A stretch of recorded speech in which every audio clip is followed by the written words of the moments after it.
दोस्तों, अंतरिक्ष एक ऐसी जगह है जहां पर आए दिन साइंटिस्ट कई तरह के एक्सपेरिमेंट के जरिए स्पेस एक्सप्लोरेशन के क्षेत्र में नया इतिहास रचते हैं। साइंटिस्ट कई एडवांस जनरेशन के टेलीस्कोप लॉन्च करके नई इंफॉर्मेशन से हमें रूबरू करवाते हैं। इसी स्पेस रेस में चाइना पीछे कैसे रह सकता है? चाइना एक से बड़ी एक अचीवमेंट्स हासिल कर रहा है, जिनमें से एक है चाइना का आर्टिफिशियल सन। ये आर्टिफिशियल सन हमारे सूरज से लगभग 10 गुना अधिक गर्म है, जिसके चारों ओर हमारा पृथ्वी ग्रह घूमता है। इस पर साइंटिस्ट ने बताया 10 सेकंड के अंतराल में करीबन इस आर्टिफिशियल सन का टेम्परेचर 16 करोड़ डिग्री सेल्सियस तक पहुंच सकता है। जब साइंटिस्ट द्वारा किए गए एक्सपेरिमेंट में करीबन 100 सेकंड तक टेम्परेचर 16 करोड़ डिग्री सेल्सियस रहा। इस आर्टिफिशियल सन को न्यूक्लियर फ्यूजन की सहायता से एक रिएक्टर के माध्यम से विकसित किया जा रहा है।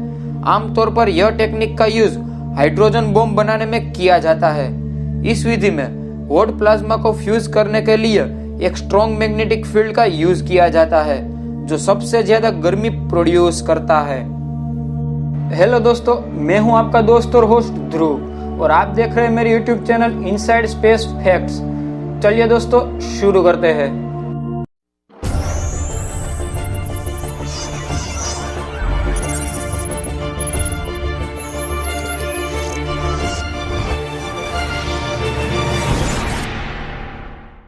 चाइना दुनिया पर राज करने की एक्सपेक्टेशन पर तेजी से आगे बढ़ रहा है।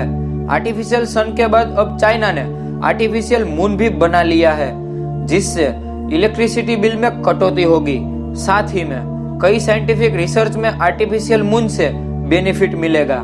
चाइना ने इस पर कहा कि उसके आर्टिफिशियल मून पर ग्रेविटी बिल्कुल नहीं है।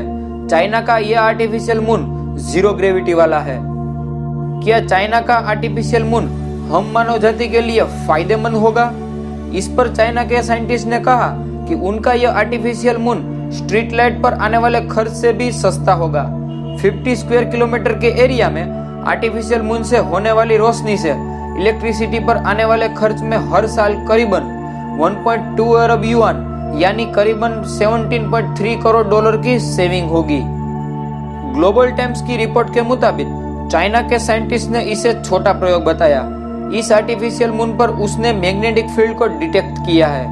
आर्टिफिशियल मून बनाने का एम फ्यूचर में मैग्नेटिक फील्ड से चलने वाला यान तैयार करना है, ट्रांसपोर्टेशन के नए साधन खोजने हैं। साथ ही में मून पर ह्यूमन कॉलोनीज भी बसाना है, जहां लोगों का जीवन शुरू हो सके।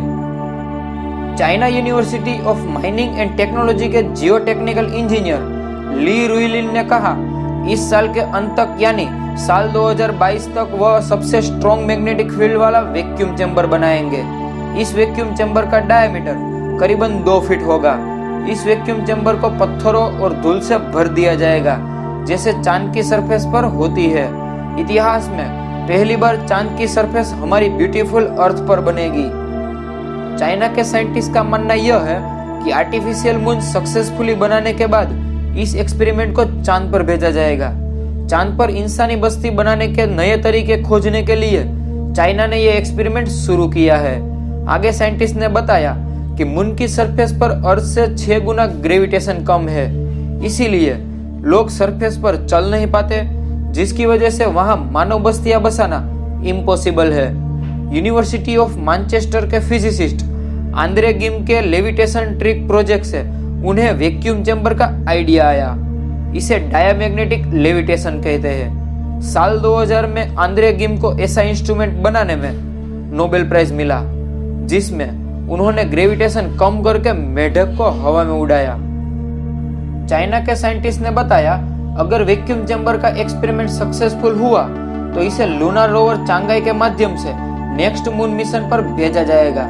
साल 2019 और साल 2020 में चाइना के चांगाई 4 और चांगाई 5 को मून पर भेजा जा चुका है।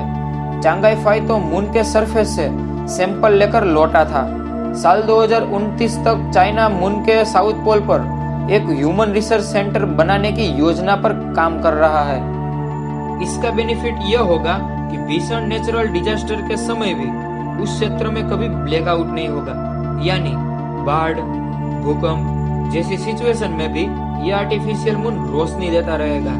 चाइना के साइंटिस्ट ने बताया कि अगर 15 साल तक इन्वेस्टमेंट करने से कोई चीज फ्री में इलेक्ट्रिसिटी देने लगे।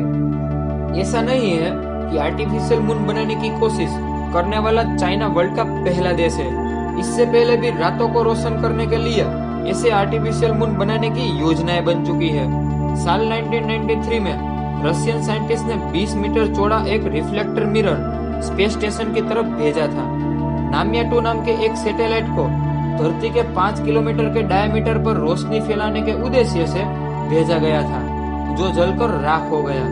19 के दशक में फिर से नामिया का बड़ा मॉडल बनाने की कोशिश हुई, लेकिन इसमें भी सक्सेस नहीं मिली।